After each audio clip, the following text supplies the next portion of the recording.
சிலர் எப்படிங்க நல்லா இருக்கீங்கன்னு நினைக்கிறேன். ஃப்ரீ ஃபயரில் பார்த்தீங்கன்னா நம்ம ஒரு அஃபனுக்கு பார்த்தீங்கன்னா அதாவது கோடாலி கோடாலி பார்த்தீங்கன்னா ஒரு பவர் கொடுத்துட்டீங்க. அப்படியே பார்த்தீங்கன்னா பவர் அப் வந்து அதுக்கப்புறம் லென்த்து வந்து அப்படியே இழுத்து வச்சு ஒரு வெட்டுற மாதிரி கொடுத்துருக்கானுங்க. இதை நம்ம ட்ரைனிங் கிரவுண்டில் ஒரு கில் எடுக்கிறோம். அதாவது பார்த்தீங்கன்னா ஒரே ஒரு கில் தான் எடுக்கிறோம். வெப்பனை வச்சு அதாவது பார்த்தீங்கன்னா கன்னை வச்சு நம்ம எடுக்க போகிறதே கிடையாது. ஒரே ஒரு கில்லு தான்.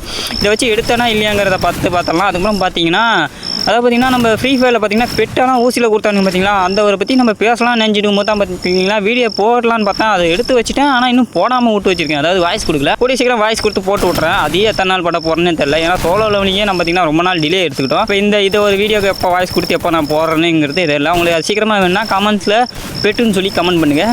இப்போ பார்த்தீங்கன்னா நம்ம ட்ரைனிங் கிரவுண்டில் இந்த ஆக்ஸை வச்சு தான் அதாவது இந்த கோடாலி வச்சு தான் நம்ம எடுத்தே அவன்டா ஒரு கில்லுங்கிற மாதிரி நம்ம வந்துட்டு. ஆனால் பார்த்தீங்கன்னா எவனுமே பார்த்தா நம்மளை பார்த்தா சுற்றி முற்றி சுடுறானுங்க. கையில் கன்று வச்சுருந்தா சுடுவீங்களாடா நீ தம்பி மாட்டினாடா தம்பி இப்போ அவனை ஒரே அடியாக போட்டு தரண்டா.